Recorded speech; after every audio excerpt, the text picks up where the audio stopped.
In this video, we'll guide you through how you can easily export data from TradingView to Microsoft Excel. So let's just begin.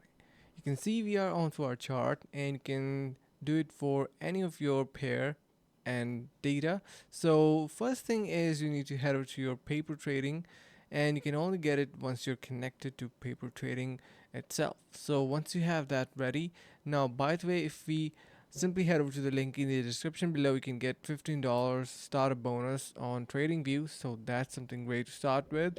And then you can see we have this option of drop down here, and we can click on export, and then you can select the positions, history, whatsoever you would like to export, and then click on export.